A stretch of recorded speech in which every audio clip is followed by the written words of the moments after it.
Hello everyone, my name is Sahib और ये है आपका फिजिकल केमिस्ट्री का 2012 का पार्ट 1 का सॉल्यूशंस। अगेन कुछ टॉपिक्स आपको यहाँ देखने को मिलेंगे, कुछ टॉपिक्स आपको देखने को मिलेंगे अगली पार्ट 2 के अंदर। तो शुरू करते हैं। उन्होंने बोला which of the following is an intensive property. उन्होंने बोला कि कौन सी वाली इसमें से इंटेंसिव प्रॉपर्टी है।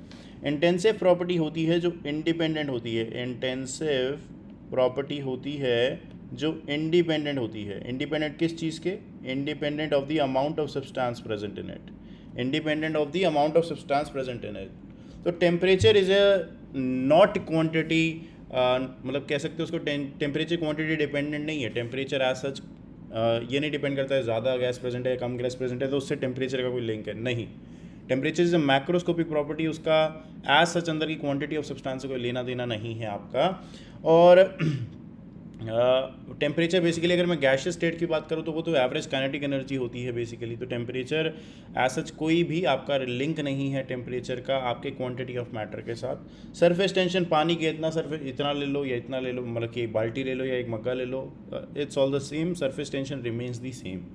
और विस्कोसिटी की अगर मैं बात करूँ तो आप सॉस की बोतल में से ज़्यादा सॉस निकाल दो या फिर थोड़ी सी सॉस निकालो तो viscosity, the friction, the layer friction will remain the same and thus the viscosity is the same for a small fraction of your sauce और the big fraction of your sauce.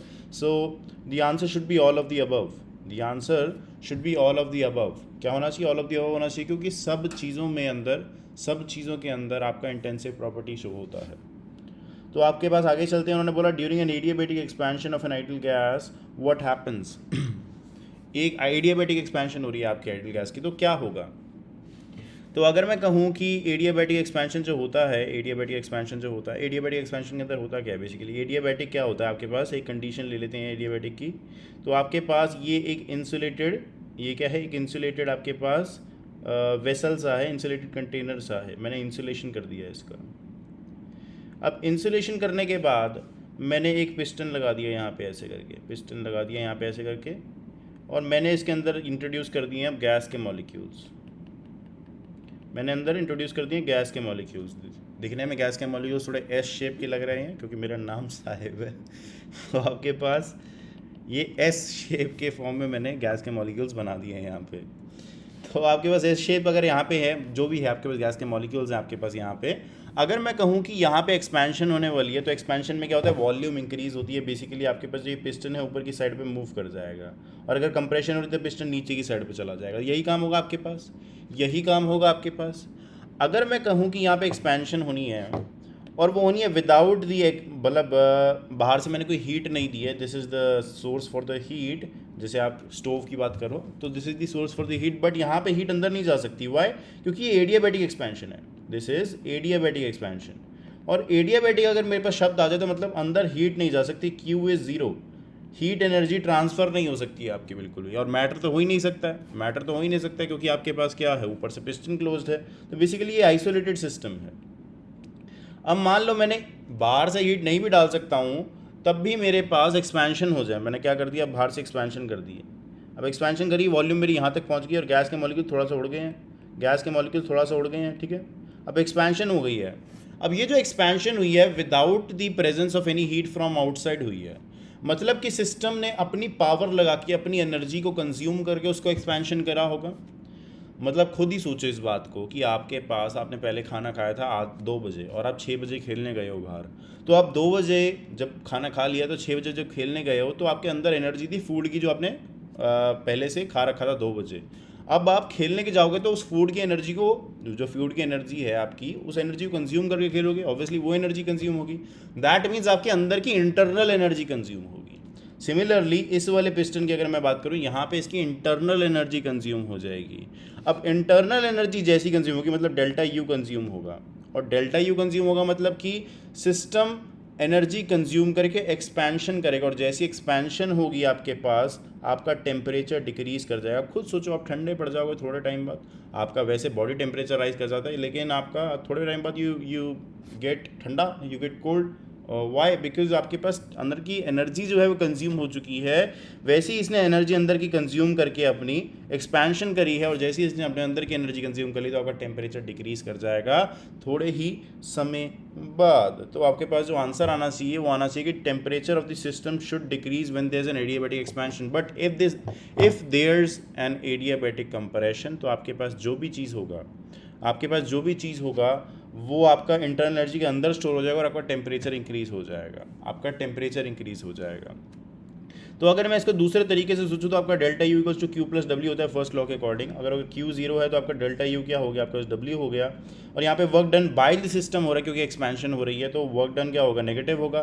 That means delta U आपके पास negative होगा, और delta U अगर आपके पास negative होगा तो मतलब work done by the system is on the expense of the internal energy that is being consumed, तो आपके पास तभी टेम्परेचर डिक्रीज हो जाएगा यहाँ पे।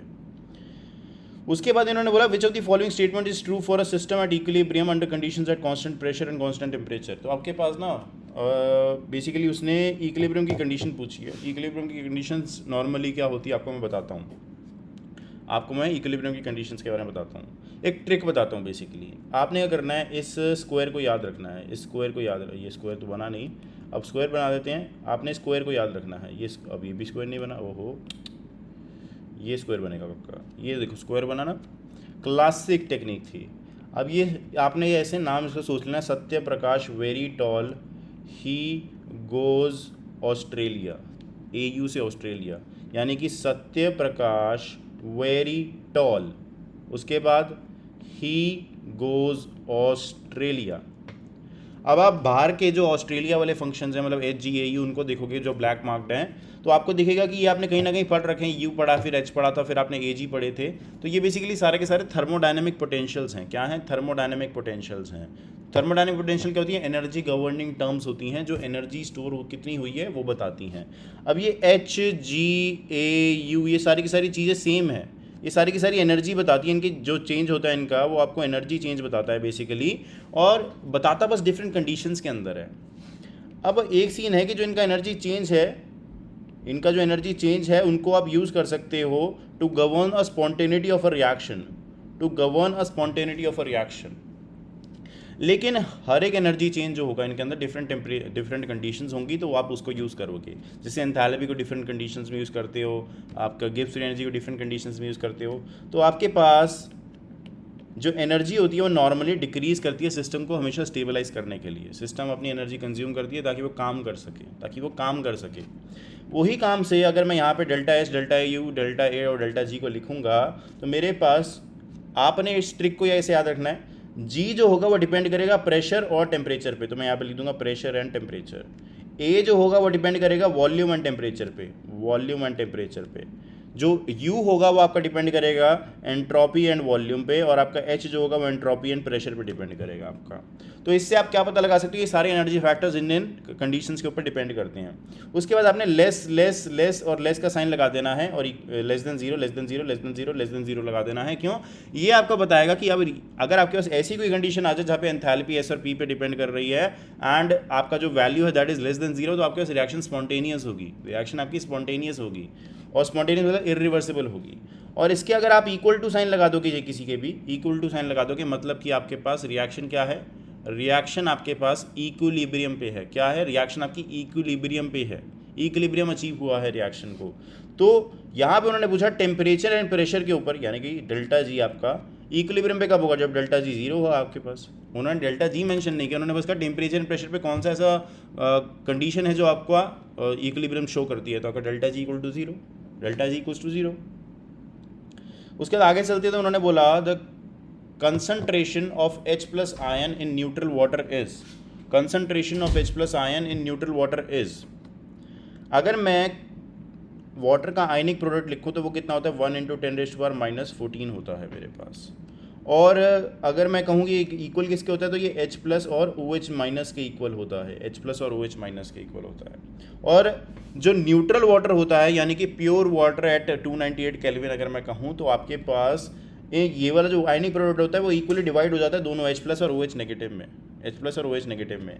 तो H प्लस की कंसंट्रेशन फॉर न्यूट्रल वाटर हो जाती है 1 × 10⁻⁷ moles per litre, moles per litre हो जाती है। तो आंसर आपके पास आ जाएगा ए ऑप्शन। हमने ये आयनिक प्रोडक्ट के बारे में डिस्कस किया था पिछले एग्जाम्स के अंदर डिस्कस किया था। Conjugate acid of NH3 is word. आपके पास किसी भी चीज़ का कॉन्जुगेट एसिड बनाना हो तो पहले उसको लिखो, फिर उसके अंदर देखो क्या कोई ऐसी चीज़ है जिससे उसका कॉन्जुगेट बनाया जा सकता है। आपके पास N के ऊपर लोन पेयर प्रेजेंट होते हैं, तो अगर मैं इसके ऊपर H+ डालूंगा तो इसके लोन पेयर इस H+ को पकड़ लेंगे और बना देंगे क्या, NH4 पॉजिटिव। सिमिलरली अगर मैं कोई और देख लूँ, मैं मान लो देख लिया OH नेगेटिव, और को मैंने आपको कॉन्जुगेट एसिड बनाओ इसका, तो आप H+ दिखाओ इसको, नेगेटिव चार्ज H+ को पकड़ेगा तो आपके पास क्या बन जाएगा, OH2 बन जाएगा। तो बेसिकली आपने बस एक पॉजिटिव साइन H के साथ ऐड कर देना है तो आपके कॉन्जुगेट एसिड बन जाएगा। कॉन्जुगेट बेस बनाने के लिए इसका रिवर्स कर दो, H+ को निकाल दो, वहाँ से H+ को निकाल दो, तो आपके पास यहाँ पे कॉन्जुगेट एसिड इसका क्या होगा, C ऑप्शन हो जाएगा। उसके बाद उसने बोला rate of diffusion of gas is directly proportional to its density, directly proportional to its molecular weight, directly proportional to square of its molecular weight, indirectly proportional to root of its molecular weight. तो may be आपने gaseous state के chapter के अंदर एक law पढ़ा होगा जिसको कहते हैं Graham's law of diffusion. Graham's law of diffusion पढ़ते हैं जो ये ग्राहम्स लॉ ऑफ डिफ्यूजन है आपके पास, basically Graham's law of diffusion आपको बोलता है कि कोई भी गैस को आप कहीं पे भी लगते हो तो वो डिफ्यूज़ करेगी अगर उसको कम प्रेशर वाला एरिया मिलता है। जो रेट होता है डिफ्यूजन का वो हमेशा डेंसिटी के इन्वर्सली प्रोपोर्शनल होता है, और डेंसिटी क्योंकि मास अपॉन वॉल्यूम होती है तो आपके पास रेट जो है वो मॉलिक्यूलर वेट के, ये मतलब कि मास के भी आपके बेसिकली क्या होता है, मास के भी इन्वर्सली प्रोपोर्शनल होता है। तो basically indirectly proportional to molecular weight of your ये क्या कहते हैं, गैस। तो आपके पास डी ऑप्शन बिल्कुल ही सही आ जाएगा। ग्राम्स लॉ ऑफ डिफ्यूजन आपको डायरेक्टली ये बात बोलता है। ये क्वेश्चन बहुत इंटरेस्टिंग है। इन्होंने बोला what is the degeneracy of the energy level with N = 6 for the hydrogenic atom और आयन।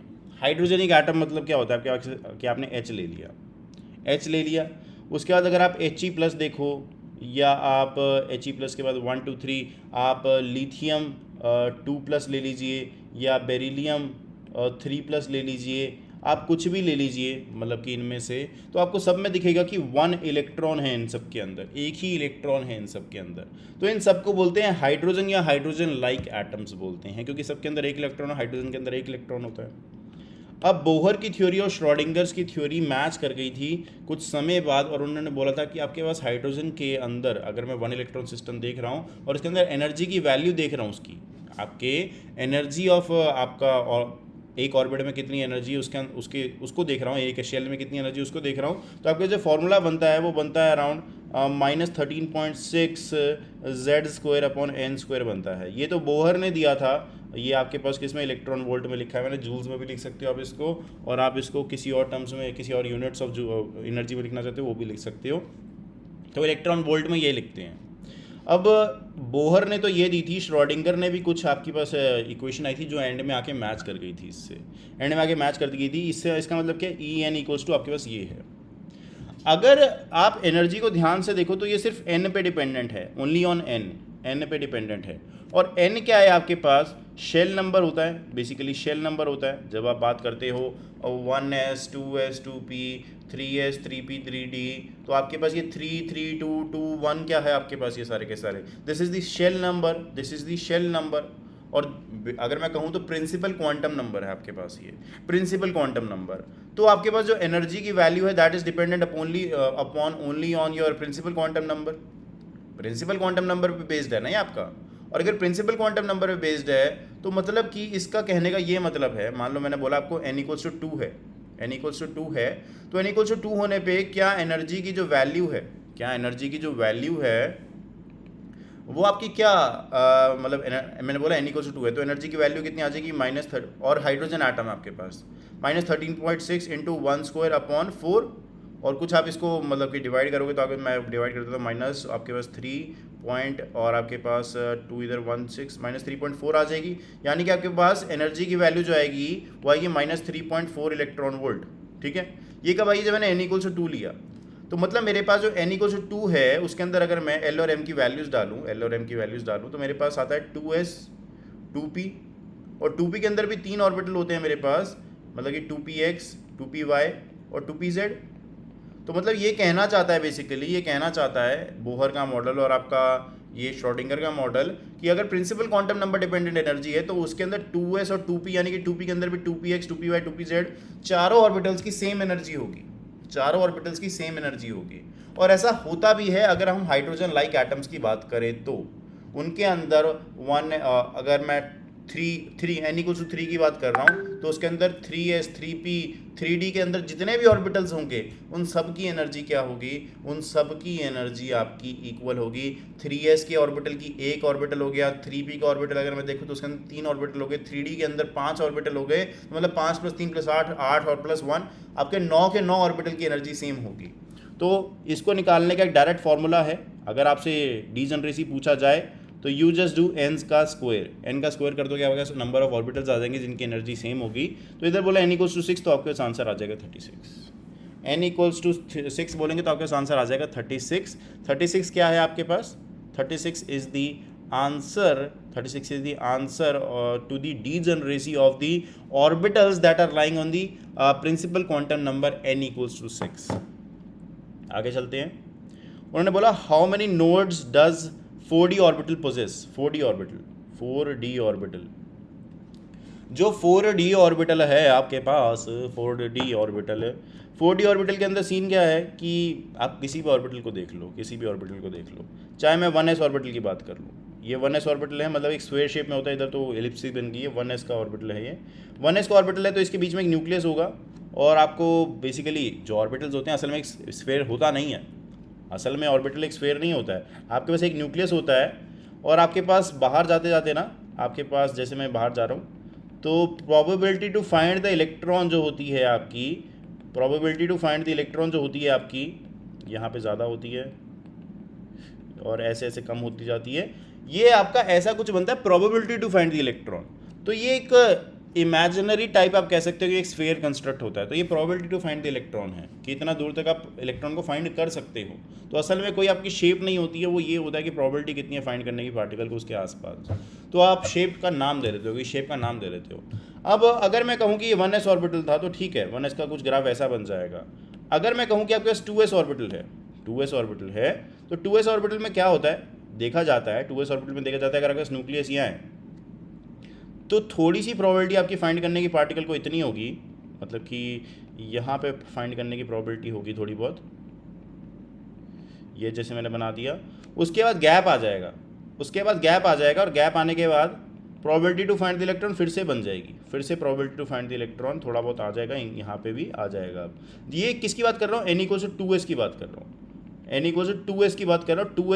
रहा हूँ, अब क्या हुआ है यहाँ पे, ये वाला जो पार्ट देख रहे हो, ये वाला पार्ट इसके अंदर प्रोबेबिलिटी बिल्कुल जीरो है इलेक्ट्रॉन को फाइंड करने की, मतलब कि आपके पास यहाँ पे जो चीज़ है दिस इज अ नोड, और इस नोड को हम कहते हैं रेडियल नोड, क्या कहते हैं, रेडियल नोड कहते हैं हम इस नोड को।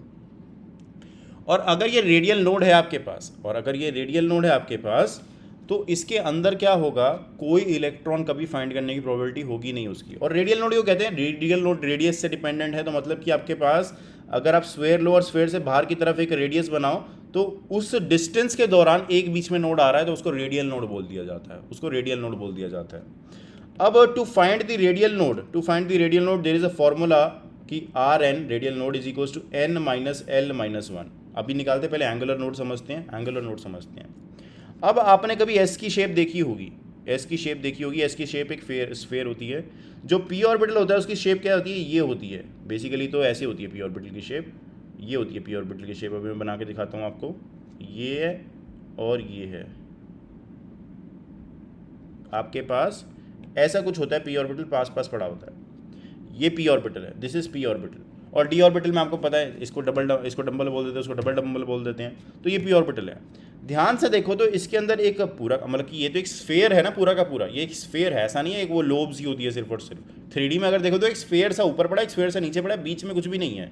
तो दिस इज अ प्लेन, इनके बीच का एक प्लेन है, ये गंदा सा प्लेन बन गया है, थोड़ा सा ढंग का बना देते हैं।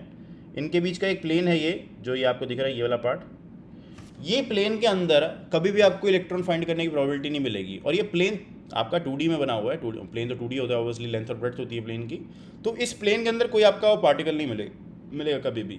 तो ये कहाँ से आया, ये शेप से आया है, और ये एंगल डिपेंडेंट होता है, कोई एंगल डिपेंडेंसी होती है साई की, वहाँ पर डिपेंड होता है ये। तो आपके पास ये इस चीज़ को बोलते हैं एंगुलर नोड, और ये इसकी वैल्यू होती है डिपेंडेंट अपॉन एल, मतलब कि एल की जो वैल्यू होगी वो उतने नंबर ऑफ एंगुलर नोड्स होंगे। पी को आप एल क्या लिखते हो, एल इक्वल्स टू 1 लिखते हो, तभी आप बोलते हो ना पी आपकी पी ऑर्बिटल की शेप आ रही है।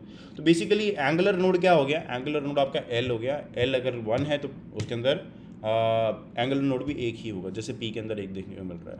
अब उसने बोला 4D ऑर्बिटल के अंदर कितने आपके एंगुलर नोड्स होते हैं, कितने आपके पास रेडियल नोड्स होते हैं। तो अगर मैं रेडियल नोड्स निकालूंगा तो रेडियल नोड्स होते हैं n माइनस एल माइनस 1, यानी कि 4 माइनस 2 माइनस 1 यानी कि 1। आपके पास 4D ऑर्बिटल में मतलब एक नोड होता है। और आपके पास अगर मैं एंगुलर नोड चेक करूँ तो 4D ऑर्बिटल में L की वैल्यू कितनी होती है, 2 होती है। तो आपके पास दो एंगुलर नोड होते हैं और एक रेडियल नोड होता है।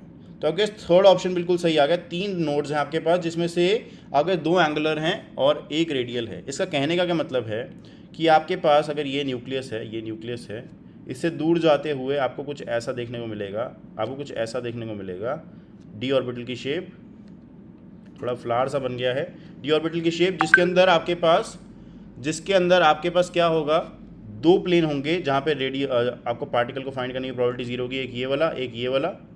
तो ये हो गया एंगुलर नोड, 2 एंगुलर नोड हो गए। उसके बाद अगर आप इलेक्ट्रॉन को फाइंड करने की प्रोबेबिलिटी रखोगे तो आपके पास इलेक्ट्रॉन को फाइंड करने की प्रोबेबिलिटी अच्छी खासी यहाँ रहेगी। फिर आपके पास गैप आ जाएगा और फिर आपके पास प्रोबेबिलिटी आ जाएगी इलेक्ट्रॉन को फाइंड करनी। सिमिलरली यहाँ पे भी ऐसे आपके पास आएगी और आपके पास यहाँ पे 0, बीच में आपके पास 0 हो जाएगी इस वाले पोर्शन में, और आपके पास फिर आ जाएगी पार्टिकल को फाइंड। सिमिलरली यहाँ पे और सिमिलरली यहाँ पे। तो मतलब एक रेडियल नोड आ रहा है आपके पास हर जगह पे। ये वाला रेडियल नोड देखो आपके पास ऐसे आपका फॉलो अप हो रहा है, ऐसे फॉलो अप हो रहा है कि ये वाला जो रेडियल नोड है यहाँ पे वो एग्जिस्ट कर रहा है। रेडियस से जितना दूर जा रहे हो आप, एक नोड आ रहा है आपके पास। तो this is radial node, this is the radial node, ठीक है। कभी आप 4D की शेप देखो तो आपको दिख जाएगा नेट के ऊपर, 4D की शेप के अंदर रेडियल नोड्स आपके पास प्रेजेंट होंगे, ठीक है। तो ये 86 का आंसर हो गया। आगे चलते हैं। उन्होंने बोला what is the degeneracy of the rotational energy level with J equals to 4 for heteronuclear atom. अगर आपने चैप्टर पढ़ा हो मॉलिक्यूलर स्पेक्ट्रोस्कोपी, आपके 6 सेमेस्टर के अंदर आता है मॉलिक्यूलर स्पेक्ट्रोस्कोपी। अगर आपने चैप्टर नहीं पढ़ा तो चैप्टर पढ़ना बहुत ज़रूरी है, लेकिन क्योंकि ये क्वेश्चन उसी हिसाब से समझ आएगा आपको। मॉलिक्यूलर स्पेक्ट्रोस्कोपी के चैप्टर के अंदर जो ये बात आती है उसके अंदर बोला जाता है कि आपके पास एक डायटोमिक मॉलिक्यूल है। मान लीजिए ये डायटोमिक मॉलिक्यूल है, ये इसका एक एटम है, ये इसका दूसरा एटम है, ये इसका दूसरा एटम है। ये मैंने थोड़ा एक अलग अलग सी शेप ड्रॉ कर दी, चलो कोई बात नहीं। अब ये एक रोटेशन शो करता है, जो अपनी एक्सिस पे होती है, ऐसे करके ये वाला पार्ट इधर जाएगा, ये वाला पार्ट इधर आएगा, तो ये रोटेशन कर रहा है। अगर मैं इसको थोड़ा सा टेढ़ा ड्रॉ कर दूं, तो आपको रोटेशन ज़्यादा अच्छे से दिखेगी। मैं इसको टेढ़ा ड्रॉ कर देता हूँ, ऐसे मैंने बना दिया। डायटोमिक मॉलिक्यूल है, स्फीयर होते हैं आपस में, तो मैंने तो ऐसे ही बना दिया। तो आपके पास ऐसी कोई शेप होती है, तो ये अगर एक्सिस है मेरे पास, तो ये रोटेशन कैसी होगी, इसकी ऐसी रोटेशन होगी क्लॉकवाइज या एंटी क्लॉकवाइज, डिपेंडिंग अपॉन आपका रोटेशन हो कैसे रहा है असल में, ठीक है। ये देखिए आप, ये और ये देखिए आपके पास, ठीक है। ये आपके एंगल ऑफ रोटेशन हो रहा है। और अगर मैं अब बात करूं कि ये एक्सिस ऑफ रोटेशन क्या ऐसे ही रहती है, तो ऐसे ही नहीं रहती है। आपके पास मॉलिक्यूलर स्पेक्ट्रोस्कोपी में जब रोटेशनल स्पेक्ट्रोस्कोपी आप पढ़ते हो तो वहाँ पे एक वैल्यू आती है J की, जिसको बोलते हैं एक तरह से J की value is the quantum number of rotational spectroscopy, principal quantum number of rotational spectroscopy, ठीक है। जैसे आपका N होता है इलेक्ट्रॉनिक स्पेक्ट्रोस्कोपी के अंदर, वैसे J होता है आपका रोटेशनल स्पेक्ट्रोस्कोपी के अंदर। तो J की वैल्यू पर डिपेंड होती है आपकी एनर्जी। अगर आपका J 0, आपके पास एनर्जी की जो निकालने का मेथड होता है वो होता है BJ+1, इससे एनर्जी को निकाला जाता है। दिस इज EJ होती है आपकी एनर्जी, ठीक है। अब मैं J इक्वल्स टू 0 जब डालूंगा तो मेरे पास एनर्जी कितनी आएगी, मेरे पास एनर्जी आएगी 0। मैं J इक्वल्स टू 1 डालूंगा तो एनर्जी आएगी आपकी 2B। मैं J इक्वल्स टू 3 डालूंगा तो आपके पास एनर्जी आएगी 6B। और मैं जो अगर B क्या यहाँ पे रोटेशन कांस्टेंट है, B is the rotation constant आपके पास, ठीक है। और यहाँ पे मैं भी आपको दिख नहीं रहा हो तो मैं इन दोनों को साइड करके यहाँ पे ले जाता हूँ और आपके पास इस चीज़ को थोड़ा सा ऊपर लिख देता हूँ यहाँ पे, ठीक है।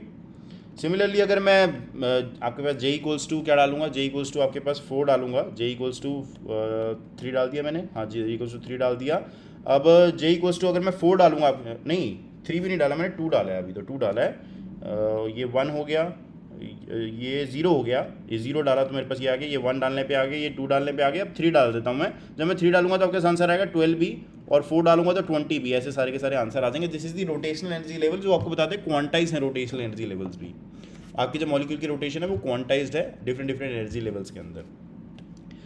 मतलब कि ये जो एक्सिस ऑफ रोटेशन है, अगर मैं इसको ग्राउंड स्टेट की तरह ड्रिल कर रहा हूँ तो आपके पास J की वैल्यू क्या रहेगी, 0 रहेगी, और आपके पास ये आंसर आ जाएगा। तो आपको दिख रहा है सारे के सारे एनर्जी लेवल्स एक एक हैं, एक एक सारे एनर्जी लेवल्स हैं, लेकिन एक एक होते नहीं हैं, एक एक होते नहीं हैं आपके पास। आपके पास जो ये वाले एनर्जी लेवल्स हैं, इनके अंदर भी डीजनरेसी होती है, इसके अंदर भी डीजनरेसी होती है। डीजनरेसी मतलब कि आपके पास रोटेशन के कुछ ऐसे तरीके हैं जो कि आपस में जिनकी एनर्जी सेम है, लेकिन वो तरीके डिफरेंट हैं। मैं आपको बताता हूँ, ज़्यादा समझ आएगा। जब मैं J इक्वल्स टू 0 डालता हूँ, J इक्वल्स टू 0 डालता हूँ, उसका मतलब ये है कि मेरे पास जो एटम है वो इसी एक्सिस पे ऐसे से घूम रहा है, इसी एक्सिस पे ऐसे से घूम रहा है। और ये तब है जब J इक्वल्स टू 0 डाल रहा हूँ। जब मैं J इक्वल्स टू 1 डालूंगा, जब मैं J इक्वल्स टू 1 डालूंगा, मैं देखूंगा कि मेरा एटम, पहली बात मेरा अभी J इक्वल्स टू 0 पे ऐसे घूम रहा है कि मेरे पास एक एटम यहाँ है, एक एटम यहाँ है, तो वो दोनों के दोनों ऐसे घूम रहे हैं, पूरा का पूरा मेरे पास रोटेशन पॉसिबल हो पा रहा है। लेकिन अगर मैं J इक्वल्स टू 1 डालूंगा तो आपको दिखेगा आपकी रोटेशन ऐसे भी हो पाएगी, आपकी रोटेशन ऐसे भी हो पाएगी, और आपकी रोटेशन ऐसे भी हो पाएगी। सुनने में बड़ा अजीब लग रहा है कि एक्सिस ऑफ रोटेशन तो ऐसी है, तो ऐसे कैसे हो जाएगी। ऐसा देखा जाता है कि एक्सिस ऑफ रोटेशन वो अपनी चेंज कर लेता है, कितने कुछ एंगल से चेंज कर लेता है एक्सिस ऑफ रोटेशन, और वो उस पर रोटेट करना शुरू कर देता है। ये डिफरेंट डिफरेंट एनर्जी लेवल्स पे आती है बात। अब ज़्यादा अगर मैं डीप जाऊंगा तो मेरे को थोड़ा क्वांटम का समझाना पड़ेगा, लेकिन इतना डीप जाने की भी जरूरत नहीं है, मैं आपको क्योंकि डायरेक्ट फॉर्मूला बता दूंगा। तो मतलब J इक्वल्स टू 1 अगर मैं बनाता हूँ, तो मेरे पास क्या है, मेरे पास अगर ये एक्सिस ऑफ रोटेशन है, ये एक्सिस ऑफ रोटेशन है, तो यहाँ पे 3 एक्सिस ऑफ रोटेशन बन जाएंगे आपके पास, 3 एक्सिस ऑफ रोटेशन बन जाएंगे, 3 एक्सिस ऑफ रोटेशन बन जाएंगे आपके पास। और आपका मॉलिक्यूल अब ऐसे भी रोटेट कर सकता है, इस जगह पे ऐसे, मॉलिक्यूल आपका ऐसे भी रोटेट कर सकता है इस जगह पे, और मॉलिक्यूल आपका इस जगह पे ऐसे भी रोटेट कर सकता है। ठीक है, ये J इक्वल्स टू 1 की बात होगी। और ये तीनों के तीनों जो होंगे सेम एनर्जी लेवल्स के होंगे, तीनों के तीनों जो होंगे सेम एनर्जी लेवल्स पे होंगे। और आपके पास अब अगर मैं J इक्वल्स टू 2 डालता हूँ, J इक्वल्स टू 2 डालता हूँ आपके पास, तो J इक्वल्स टू 2 डालने पे आपके पास क्या होगा, 5 तरीके के एक्सिस आ जाएंगे आपके पास, 5 तरीके के एक्सिस आ जाएंगे जहाँ पे रोटेशन पॉसिबल है। जैसे ये वाला एक मतलब एक्सिस होगी जहाँ पे रोटेशन हो सकती है, ये वाला एक एक्सिस है जहाँ पे आपकी रोटेशन हो सकती है, ये वाला एक्सिस है आपके पास जहाँ पे रोटेशन हो सकती है, ये वाला एक्सिस है जहाँ पे रोटेशन, और ये वाला भी एक्सिस है जहाँ पे रोटेशन हो सकती है। तो 5 तरीके की एक्सिस हैं जहाँ पे रोटेशन पॉसिबल है, आपका मॉलिक्यूल ऐसे करके घूम सकता है। अब ये सारी की सारी भी आपस में क्या है, सेम एनर्जी की हैं, तो मतलब ये डीजनरेट हैं। तो डिफरेंट, अगर मैं ज़्यादा J की वैल्यू बढ़ा रहा हूँ तो मेरे पास क्या हो रहा है, एनर्जी की डीजनरेसी आ रही है, एनर्जी की डीजनरेसी आ रही है। तो इसका एक मतलब क्यूमुलेटेड फार्मूला अगर मैं बना के लिखूँ तो क्यूमुलेटेड फार्मूला होता है आपके पास 2J+1, कि आपके पास जिस भी J की वैल्यू की आप बात कर रहे हो उसके ऊपर 2J+1 लगा दो, आपके पास डीजनरेसी ऑफ दैट लेवल आ जाएगी। डीजनरेसी मतलब कि आपके पास उतने नंबर ऑफ एक तरह से एक्सेस आ जाएंगे जहाँ पे आपका मॉलिक्यूल रोटेट कर सकता है, तो बेसिकली अगर मैं कहूँ तो यहाँ पे 2J+1 है। तो अगर मैं J इक्वल्स टू 1 डालता हूँ, तो मेरे पास जो डीजनरेसी आएगी वो 3 आएगी। तो आपको 3 दिख भी रहा है यहाँ पे, वो 3 दिख भी रहा है। अगर J इक्वल्स टू 2 डालते तो आंसर 5 आएगा, तो 5 दिख भी रहा है आपको, 5 दिख भी रहा है ऊपर आपको। उन्होंने कहा J इक्वल्स टू 4 पे बताना है आपको, तो J इक्वल्स टू 4 पे क्या होगा, 2J+1 9 आ जाएगा आपके पास आंसर, 9 आ जाएगा आपके पास आंसर। आई होप समझ आ गया हो। थोड़ा सा डिफिकल्ट कंसेप्ट है, लेकिन आपकी बुक्स में नॉर्मली लिखा हुआ है। ज़्यादा एक्सप्लेनेशन के लिए कि ऐसी एक्सिस ऑफ रोटेशन क्यों बदलती हैं, आपको क्वांटम के बारे में जानना पड़ेगा, वहाँ पे MJ वैल्यूज़ के बारे में जानना पड़ेगा, थोड़ा डीप चला जाएगा, लेकिन नो वरीज, आपको इतना डीप जाने की जरूरत नहीं है। आप सिर्फ डीजनरेसी की वैल्यू को याद रखें तब भी बहुत है। उन्होंने कहा 1 molal solution is 1 that contains 1 mole of solute in, ये तो बहुत ही आसान है। 1 मोलल सॉल्यूशन की अगर बात हो रही है तो it is 1000 gram of solvent जिसमें वो डिजोल्व करना चाहिए 1 मोलल सॉल्यूशन के लिए, बहुत ही आसान है। मोलालिटी की बात हो रही है, मोलारिटी की नहीं। इस क्वेश्चन को तो सॉल्व करने की भी जरूरत नहीं थी। आगे उन्होंने बोला a line in Paschen series in of the emission spectrum of atomic hydrogen is observed at a wavelength of 7800 centimetre and was deduce the upper state principal quantum number for this reaction. तो अगर मैं कहूँ यहाँ पे आपके पास क्या scene है, कि कि मान लीजिए आपके पास हाइड्रोजन है। तो हाइड्रोजन स्पेक्ट्रम जब आया था आपके पास, तो हाइड्रोजन स्पेक्ट्रम के अंदर कुछ ऐसी एक कंटिन्यूस स्पेक्ट्रम था, आपका रेनबो कलर का जो स्पेक्ट्रम होता है कंटिन्यूस स्पेक्ट्रम था। उसके अंदर एब्जॉर्प्शन स्पेक्ट्रम जब हमने लिया तो कुछ लाइंस दिखी थी। उस लाइंस को डिड्यूस करने के लिए हमारे पास कुछ एक साइंटिस्ट आया था बालमर, और उसने मतलब कि इसके बारे में अगर मैं सारा का सारा समझाने बैठे तो हाइड्रोजन स्पेक्ट्रम ही पूरा 15 मिनट ले जाएगा, लेकिन मैं आपको डायरेक्ट बताता हूँ। बालमर आया था। बालमर ने आपके पास एक इक्वेशन दी थी जिसके अकॉर्डिंग हम चीज़ों को सॉल्व करते हैं। फिर बालमर के बाद रेडबर्ग आया था। रेडबर्ग आए थे जिन्होंने हमें एक जनरल फार्मूला दे दिया था सारे के सारे हाइड्रोजन स्पेक्ट्रम के अंदर जो लाइंस आती हैं उनके बारे में एक तरह से रिजल्ट प्राप्त करने के लिए। तो आपके पास अगर मैं रेडबर्ग फार्मूला लिखूं यहाँ पे, तो वो होता है आपके पास wave number is equals to 109,700 और ये 677 के आसपास होती है, 730 677 के आसपास होती है। तो 109,700 you can write it centimetre inverse. और आपके पास 1/n1 square minus 1/n2 square. n1 क्या इनिशियल स्टेट और n2 क्या आपके पास फाइनल स्टेट। और हाँ नहीं, आपके पास ये आपका NF है और ये आपका NI है, ठीक है। ये आपका NF है और ये आपका NI है ना। आपका NF क्या है, फाइनल स्टेट, और आपका NI क्या है, इनिशियल स्टेट। तो बेसिकली ये वाले फॉर्मूले के बाद आपको डिफरेंट ट्रांजिशंस के बारे में पता लगता है, जो बोहर के साथ में कोलैबोरेशन के बाद आया था ये सारा फॉर्मूला, मतलब कि ट्रांजिशंस के बारे में पता लगा था। तो ये एक रेडबर्ग ने फॉर्मूला दिया था जो हाइड्रोजन के स्पेक्ट्रम को एक्सप्लेन करता था। ज़्यादा अगर जानना है तो आप रैंच केमिस्ट्री के कोर्स में ज़रूर आके उस चीज़ को पढ़ सकते हैं, जो एटॉमिक स्ट्रक्चर में मैंने पढ़ाया हुआ है, वहीं पर पढ़ाया हुआ है इस बात को।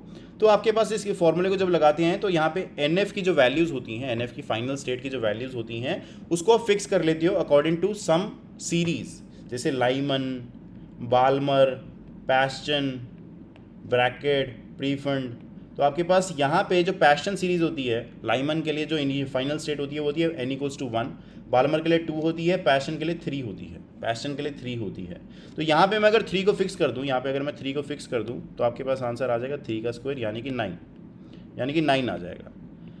अब उन्होंने कहा है कि जो वेव नंबर ऑफ पैस्टन सीरीज है वो ये है 7800 सेंटीमीटर इनवर्स। वेवलेंथ उन्होंने बोला है, असल में ये वेव नंबर की वैल्यू दे रही है क्योंकि सेंटीमीटर इनवर्स है। तो 7800 यहाँ डाल दो और 109,700 आपके पास है। उसके बाद 1/9 आपके पास है, 1 - ni का स्क्वायर आपने निकालना है। तो आपको बेसिकली क्या काम करना है, आपको इस ni को निकालना है। उसने बोला ना डिड्यूस दी अपर स्टेट प्रिंसिपल। अपर स्टेट होती है जो इनिशियल होती है, क्योंकि ऊपर से नीचे ट्रांजिशन की बात हो रही होती है यहाँ पे। अपर स्टेट प्रिंसिपल इनिशियल से फाइनल आता है, फाइनल नीचे वाली स्टेट होती है। तो आपके पास उन्होंने अपर स्टेट प्रिंसिपल निकालने को बोला है। तो आपके अपर स्टेट जब आप प्रिंसिपल इसको सॉल्व करोगे तो आपके आंसर मतलब कि ni स्क्वायर इक्वल्स टू 25 आएगा, अप्रॉक्स 25। तो आपके पास ni कितना आ जाएगा, ni आ जाएगा 5। तो आंसर आपके पास D इक्वल्स टू मतलब कि D ऑप्शन आ जाएगा, 5th आ जाएगा आपके पास, ठीक है। अब उन्होंने बोला है कि an unknown sample of gas, मतलब sample of unknown gas at STP has a density of 0.630 gram per litre. What is the gram molecular mass of the your gas. तो आपके STP या STP के ऊपर डेंसिटी दे रखी है किसी gas की। तो अगर मैं आइडियल गैस की इक्वेशन लगा रहा हूँ तो वो होती है PV इक्वल्स टू nRT होती है। मतलब आपके पास PV equals to given mass upon molar mass into RT होती है। मतलब आपके पास P equals to m/v into 1/m या फिर RT/m होता है आपके पास। तो ये क्या है, मास अपॉन वॉल्यूम। इसको मैं डेंसिटी लिख सकता हूँ, तो P equals to row RT/m हो जाएगा। रो लिख लो, D लिख लो, जैसे आपकी मर्जी। तो ये आ गया। अब डेंसिटी डिपेंडेंट हो गई है। अब डेंसिटी दी हुई है, R दिया हुआ है आपको, T दिया हुआ है, बेसिकली STP कंडीशन है तो 273 केल्विन हो गया। प्रेशर आपके पास, आपने क्या करना है, प्रेशर भी आपको दे रखा है। बेसिकली मॉलिक्यूलर वेट निकालना है, ग्राम पर मोल्स में निकालना है आपने, ग्राम पर मोल्स में निकालना है। उन्होंने कहा ना ग्राम मॉलिक्यूलर मास, तो ग्राम पर मोल्स में निकालना है बेसिकली आपने। तो प्रेशर क्या हो गया 1 atm। आपके पास डेंसिटी कितनी है 0.63 ग्राम पर लीटर। उसके बाद R की वैल्यू, क्योंकि यहाँ पे लीटर ATM की बात हो रही है तो R की वैल्यू आएगी 0.0821 litre ATM mole inverse kelvin inverse. उसके बाद आपके पास टेम्परेचर जो है, टेम्परेचर आपके पास कितना है, STP पे टेम्परेचर होता है 273 केल्विन। तो इंटू 273 केल्विन लिख लो। अपॉन क्या है, अपॉन मॉलिक्यूलर वेट है। तो अपॉन मॉलिक्यूलर वेट जब मैं करूँगा इसको, तो m को ऊपर ले जाता हूँ, ATM को नीचे ले आता हूँ, तो m इक्वल्स टू आपके पास कुछ भी आ जाएगी, m इसको बाद में ले जाऊँगा अभी, अपॉन m है। तो ATM से ATM कट गया, लीटर से लीटर कट गया, और केल्विन से केल्विन कट गया, और आपके पास जो यहाँ पे अब बचा क्या है आपके पास, यहाँ पे ग्राम बचा है, यहाँ पे मोल बचा है। तो बेसिकली ग्राम मॉलिक्यूलर मास आ गया आपके पास, ग्राम मॉलिक्यूलर मास आ गया बेसिकली आपके पास। तो जब आप इसको सॉल्व करोगे 0.63 इंटू 0.0821 इंटू 0.27 इंटू 273, तो आपके पास आंसर आ जाएगा। मैं आपको सॉल्व करके दिखा देता हूँ। आपके पास 0.63 into 0.0821 into 273 is equals to 14.1 आ रहा है आपके पास। तो मतलब आपके पास बी ऑप्शन करेक्ट हो गया है, बी ऑप्शन करेक्ट हो गया आपके पास, बी ऑप्शन करेक्ट हो गया आपके पास बेसिकली, ठीक है। उन्होंने बोला determine the de Broglie wavelength. ये क्वेश्चन थोड़ा लंबा है, आप इसको सॉल्व कर पाएंगे इजीली, आप इसको सॉल्व कर पाएंगे। मैं आपको फॉर्मूला बता देता हूँ कि फॉर्मूला आपने कैसे अप्लाई करना है। तो बेसिकली आपके पास क्या है, determine the de Broglie wavelength. उन्होंने कहा डी ब्रॉगली वेवलेंथ निकालनी है। डी ब्रॉगली वेवलेंथ कितनी है, lambda equals to h upon m v, lambda equals to h upon m v होती है, ठीक है। उसने कहा इलेक्ट्रॉन के लिए निकालनी है। मास ऑफ इलेक्ट्रॉन क्या होता है, 9.1 इंटू 10⁻³ kg, -31 kg, यही होता है। उसके बाद आपके पास जो काइनेटिक एनर्जी होती है, काइनेटिक एनर्जी का फॉर्मूला क्या होता है आपके पास, K equals to half mv² होता है। तो मुझे अब इन दो फॉर्मूले से और मास से कुछ निकालना है आपको, इन दो फॉर्मूले से और मास से निकालना है, क्योंकि आपको h की वैल्यू पता है, मास की वैल्यू पता है, वो वेलोसिटी की वैल्यू नहीं पता है आपको। तो मुझे इसको कुछ ऐसे अप्लाई करना पड़ेगा कि मेरे पास आंसर आ जाए। तो काइनेटिक एनर्जी को अगर मैं लिखूँ तो उन्होंने दे रखी है 1 इलेक्ट्रॉन वोल्ट, 1 इलेक्ट्रॉन वोल्ट। तो 1 इलेक्ट्रॉन वोल्ट दे रखी है। उसके बाद आपके पास क्या है, हाफ mv² के इक्वल है ये। अब मुझे वेलोसिटी को गायब करना है ताकि मैं लैम्डा को इंसर्ट कर सकूं। तो अगर मैं यहाँ से mv की वैल्यू निकालूं तो वो आती है h अपॉन लैम्डा आती है, h अपॉन लैम्डा, ठीक है। मैं इस जगह पे क्या करता हूँ, मास से मल्टीप्लाई डिवाइड कर देता हूँ, मास से मल्टीप्लाई डिवाइड करता हूँ, हाफ m² अपॉन mv², और आपके पास यही आ गया। आपके मास से मल्टीप्लाई डिवाइड किया मैंने, ये वाला मास से जब मैंने मल्टीप्लाई डिवाइड किया तो इसका mv का होल स्क्वायर बेसिकली लिखना है। तो mv का होल स्क्वायर आपके पास क्या होता है, h अपॉन लैम्डा का होल स्क्वायर। तो यहाँ से लिखूंगा हाफ h अपॉन लैम्डा का whole square into 1/m into 1/m into 1/m, और यहाँ पे क्या 1 इलेक्ट्रॉन वोल्ट। अब h की वैल्यू क्या होती है, 6.626 इंटू 10⁻34 जूल पर केल्विन होती है, मतलब जूल्स में होती है वैल्यू। तो इलेक्ट्रॉन वोल्ट है आपके पास, इलेक्ट्रॉन वोल्ट को जूल्स में कन्वर्ट करना पड़ेगा, वो होता है 1.6 इंटू 10⁻39 -19 जूल्स होता है आपके पास। तो ये दोनों वैल्यूज़ को आपने यहाँ पे इक्वेट कर देना है, 1/2 लैम्डा स्क्वायर अपॉन ये इधर h का स्क्वायर, और आपके पास इंटू 1/m। m की वैल्यू आपको पता है, h की वैल्यू आपको पता है, लैम्डा को उस साइड ले जाओ, इस वाली टर्म को नीचे ले आओ, और आपके पास आंसर आ जाएगा। आंसर जो आपके पास आएगा 1.23 नैनोमीटर के करीब आएगा, 1.23 नैनोमीटर के करीब आएगा। इसको ऐसे सॉल्व करना पड़ेगा आपको, और कोई सोल्यूशन नहीं है। 2012 में आया था, 2012 के बाद से इतने लंबे कैलकुलेशन वाले आपके पास आते नहीं हैं वैसे क्वेश्चन, उसी टाइम आया था, अब नहीं आते हैं ऐसे टाइप के क्वेश्चन आपके पास। तो आगे चलते हैं। उन्होंने कहा calculate the energy change when 2 mole of perfect gas and 3 mole of perfect gas make spontaneously. तो एनर्जी चेंज नहीं है आपके पास, एंट्रोपी चेंज है, एंट्रोपी चेंज है आपके पास ये, ठीक है। अब एंट्रोपी चेंज जो आपने करना था, बेसिकली यहाँ पे एंट्रोपी चेंज आएगा। एनर्जी चेंज आप मिक्स स्पॉन्टेनियसली ऐसे कैलकुलेट नहीं कर पाओगे। अगर आपके पास परफेक्ट गैस है तो एनर्जी चेंज आपके पास बेसिकली ज़ीरो हो जाएगा, आपके पास डेल्टा एच ज़ीरो हो जाता है ना, तो अगर ज़ीरो हो जाएगा तो यहाँ पे तो आपके पास एंट्रोपी ही होगा 100%, मैं बुक में ठीक करवा दूंगा। तो आपके पास एंट्रोपी है, एंट्रोपी का आपने चेंज निकालना है जब आपके पास 2 मोल्स ऑफ परफेक्ट गैस है, 2 मोल्स ऑफ परफेक्ट गैस है और ए की, और 3 मोल्स ऑफ परफेक्ट गैस है बी की। तो एंट्रोपी चेंज का जो फॉर्मूला होता है डेल्टा एस मिक्सिंग का, वो होता है -r ln summation x ni ln xi, ये होता है नॉर्मल एंट्रोपी का। मोलर एंट्रोपी का होता है xi ln xi, ये ni ln xi। तो आपने क्या करना है, -r ni के आपके पास मतलब पहली गैस कौन सी है, 2 मोल्स की है, आपके पास 2 मोल्स आपने इंसर्ट कर दिए पहली गैस के, इनटू ln xi मतलब कि मोल फ्रैक्शन ऑफ पहली गैस का मोल फ्रैक्शन 2/5 हो गया, क्योंकि टोटल मोल्स 5 हो गए तो 2/5 हो गया मोल फ्रैक्शन। उसके बाद प्लस समीशन है क्योंकि 3 इंटू ln 3/5।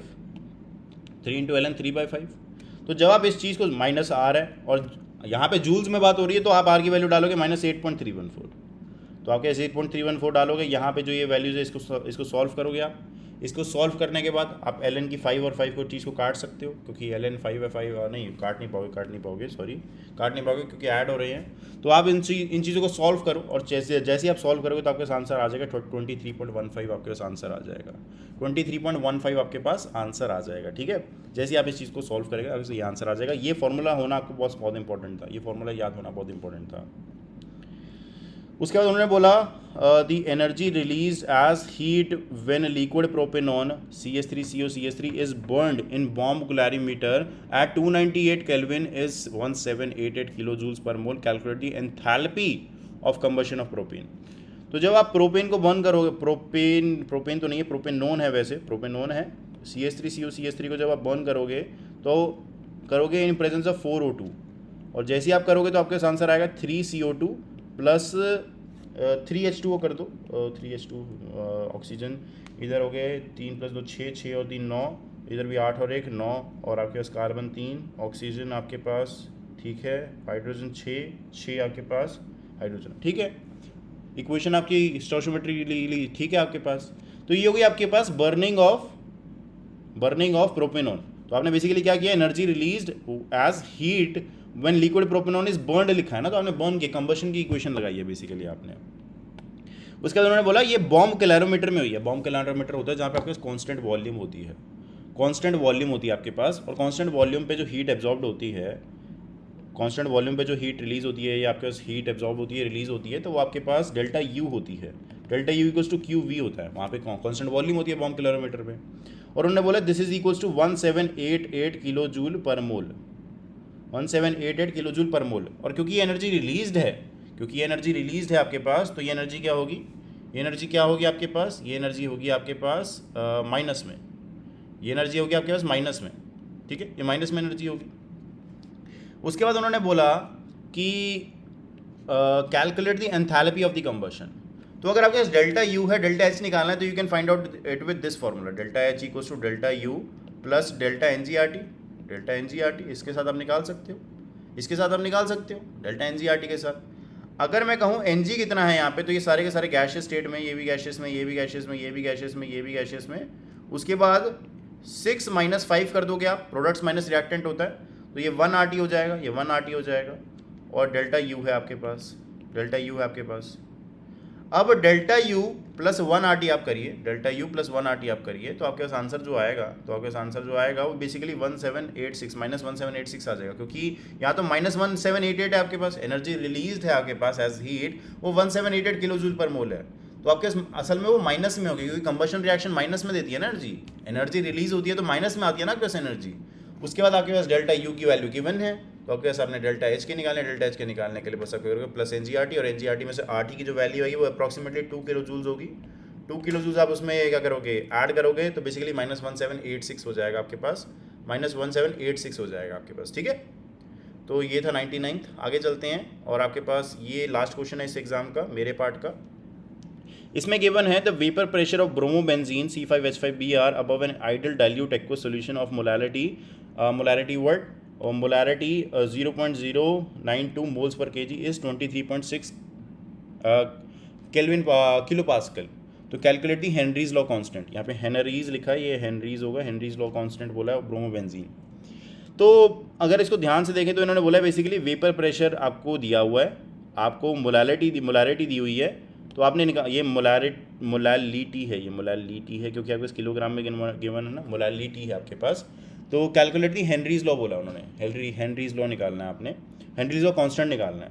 तो अगर मैं यूनिट्स को देख लूँ तो मैं बिना इसके ना हेनरीज लॉ ये सारा सोचे बिना भी काम कर सकता था। अगर मैं आंसर को देखूँ तो आंसर में यूनिट क्या गिवन है, kilo pascal kilogram mole inverse, kilo pascal kilogram mole inverse. Kilo pascal की यूनिट मेरे पास है एक, और मोल किलोग्राम इनवर्स है, तो मतलब मेरे को इसको रिवर्स कर दूँ तो मेरे पास आंसर आ सकता है। तो बेसिकली अगर मैं 23.6 किलो पास्कल करता अपॉन 0.092 मोल किलोग्राम इनवर्स करता, तो मेरे पास आंसर आ जाता इस वाले यूनिट्स के अंदर।